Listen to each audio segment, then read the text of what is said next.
Almighty Allah, the most beneficent, most merciful. Today the name of the talk is drug design. Regarding this we have discussed a lot earlier. We have been discussing in that respect computer aided drug design.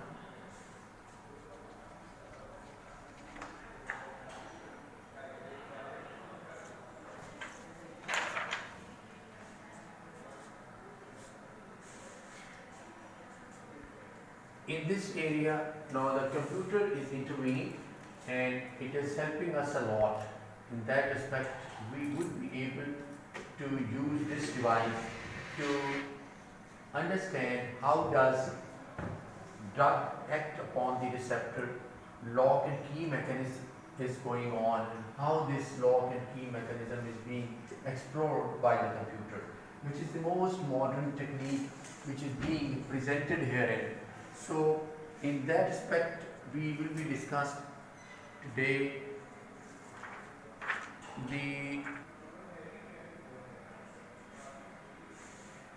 we have discussed a lot about computer aided drug design. Today we are going to talk the pretty old technique that is Denovo drug design, structure based drug design. Now in this respect you can see that we should have to look into the lock and then into the key. This is lock and key is being incorporated into it and fitted into it exactly like this.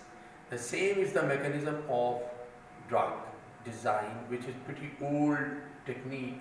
That is, this is the receptor and drug is coming and drug will move into it and it will be placed herein, and this will have got on this area the functional groups, and those functional groups would be acting upon the receptor site, wherein the actual chemical component, that is protein and its integral part, that is amino acids, are therein. They come in contact with it and they could be able to make a flexible area wherein drug could act. This should not be rigid one, and rigidity will not be able to give the response, whereas the flexibility would be able to produce the response which is desired. And accordingly we will be discussing these one by one.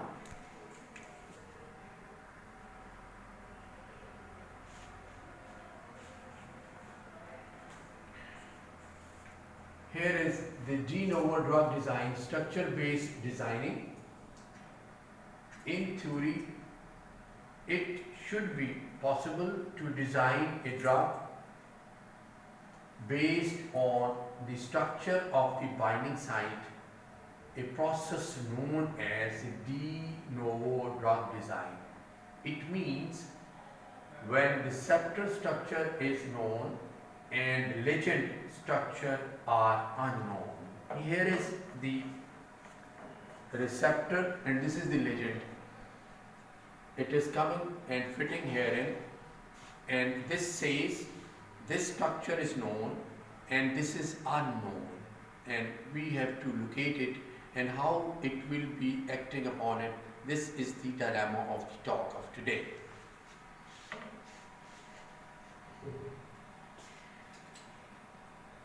It means when receptor structure is known and ligand structure are unknown, de novo design technique are used by knowing which amino acids are present in binding site and where they are positioned. It should be possible to identify the binding interaction that could take place and then design a molecule. Here is the point which we have to discuss. That is, if you look at, this is the receptor and the receptor has got, these are the binding area wherein the ligand has to be bind, and this has got a pretty good structure, this has got a pretty good structure, this has got another structure, this has got another structure. Now the basic structure in it is that is protein, and protein is comprising of 20 to 21 amino acids, and those amino acids have been arranged herein, and we have to see so these amino acids how interact with these functional groups which incorporate into the receptor. This is the actual task which we have to look into it.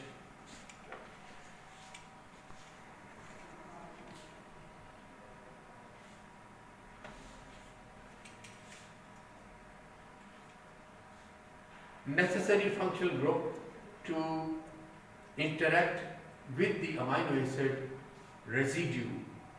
In practice, this is more difficult than the sounds, and it has not been possible to design a clinically useful drug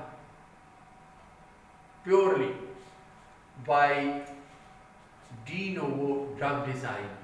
That means it is very difficult task to get the drug by this lock and key mechanism, which is very difficult. We have to look into it. What are the functional groups which are coming here, and where is the amino acid residue which is acting upon it, and we should have a direct interaction among these site of action and the digit.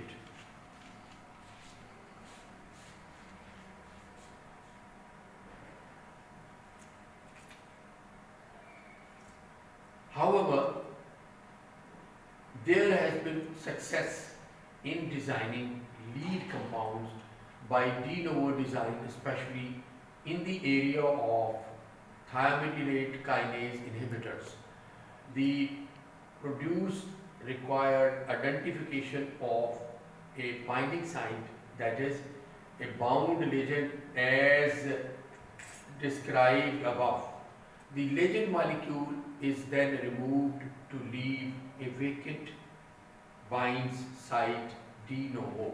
So here is that point that has been clinically important in a way, that is lead compound. First of all, we should have, that means if we are going to produce a series of drugs which have got, some drugs have got more effect, some has got less, some has got more lesser effect, so some would be able to produce null effect. For that matter, we should have to make a series. To make that series, we should have to make a first compound that is called as the lead compound, from which we can introduce various functional groups at various places, and we can modify it, and we can elicit, we can decrease, increase or minimize the response. That compound is called as lead compound, which give us the basic structure, and on the basis of that basic structure we would modify, and we can get many other structures according to our response. Either we need more response, either we need less response, or we would like to remain in between, or subdued or minimized action would be there. And for that matter, in this de novo drug design, the lead compound would be able to therein, which could help us to give a pretty good site of action for the drug to act upon the receptor site, and we could be able to have very good drug receptor interaction. A vacant binding site de novo drug can be designed in a vital fashion by studying how different molecules fit into the binding site. There is a temptation to design a ligand that would be a perfect fit for the binding site, but this is likely to result in failure for following reasons. Now, this is the point wherein we can design a lead in a way that it could be able to fit here, but easy to say, very difficult to do. So in that aspect, we have got certain limitation. We are having temptation to make a molecule which could fit here, but sometimes we have got shortcomings So we could not reach up to the point which is desired.